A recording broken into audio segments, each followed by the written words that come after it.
start with you, Gabriel. What do you make of this? I mean, what is at stake here? Well, like you've just pointed out, you know, the stakes are actually getting, you know, rattled a little bit. Things are going high. But again, like you pointed out, first of all, it's very unfortunate that you still have people who are pelting others with stones. And, you know, I thought we had moved away from, you know, the politics of, you know, fighting. And, you know, there was a time a picture was trending where you had a group of ODM and Jubilee. They came to crossroads, and you could remember, I think you saw them shaking hands. And we thought, you know what, probably we've moved away from the politics of fighting and throwing stones and burning cars and what have you. But I think this is coming, you know, it seems to have cropped back again.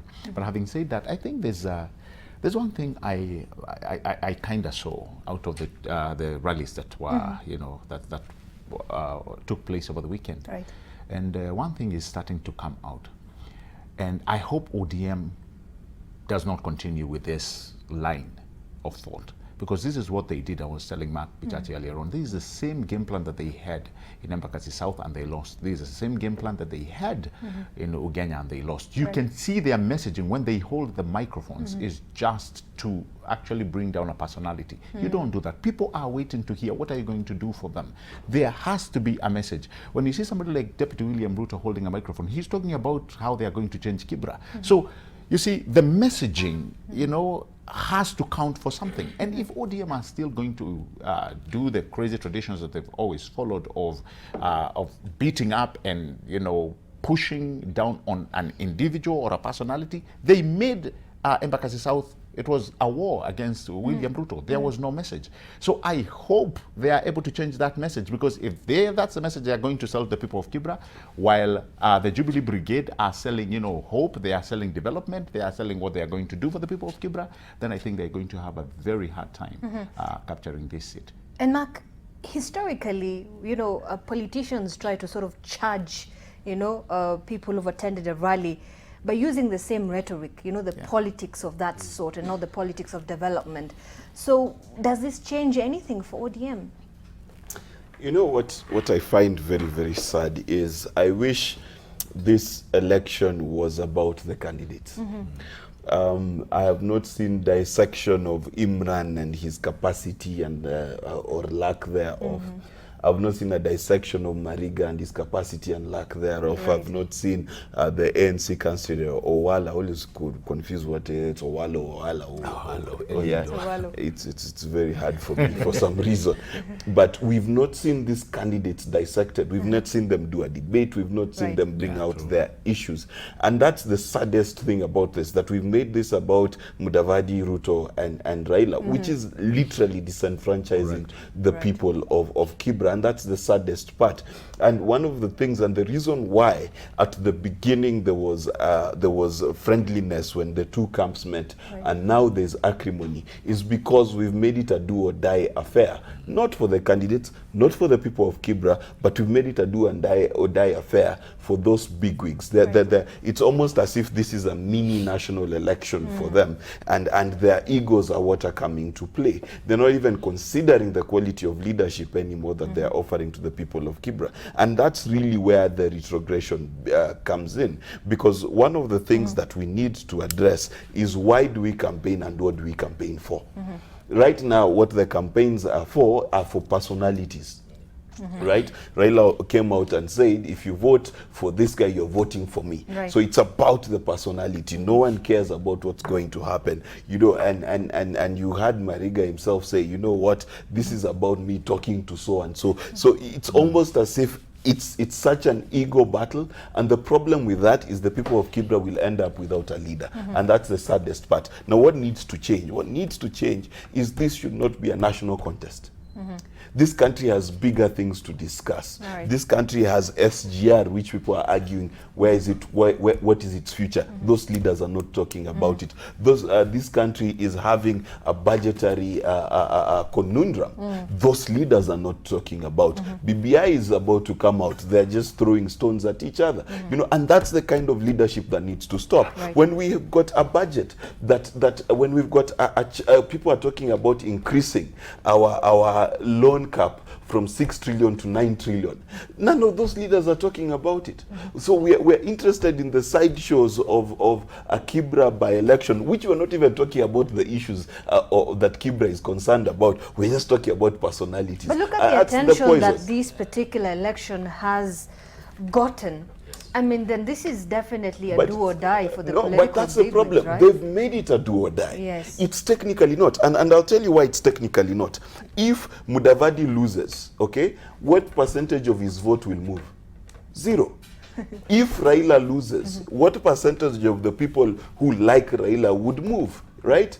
If Ruto wins or loses, what will move? It will not change. These people have selfishly turned Kibra into a personal pissing contest between the three of them. All right. And is it an experiment ground? Do you believe Kibra is an experiment ground? Actually, contrary to the assertions that Mark is coming up with here, Kibra has everything to do with 2022. All right. Everything. And it is the ultimate test of how the handshake is going to be perceived by Kenyans going forward. Given that previously it would have been a pure contest between Jubilee and NASA. Yes. NASA being ANC, ODM and all those outfits.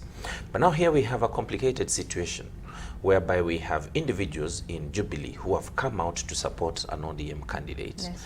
And we have a Jubilee candidate who does not appear to get the full backing of the entire Jubilee fraternity. Right. So this is really a critical test in terms of how 2022 is going to pan out going forward. The Deputy President, on the one hand, is very determined to prove that he is still in control of Jubilee and is trying to escalate his stakes in terms of his positioning for 2022. On the other hand, the Raila Odinga wing is keen on trying to hive off as much as they can from the benefits of the handshake to whittle down the influence of the Deputy President. That's why you're seeing these ugly scenes.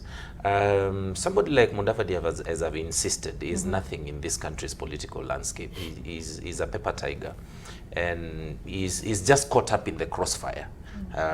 He has really no clout in terms of being able to influence where this country goes towards 2022.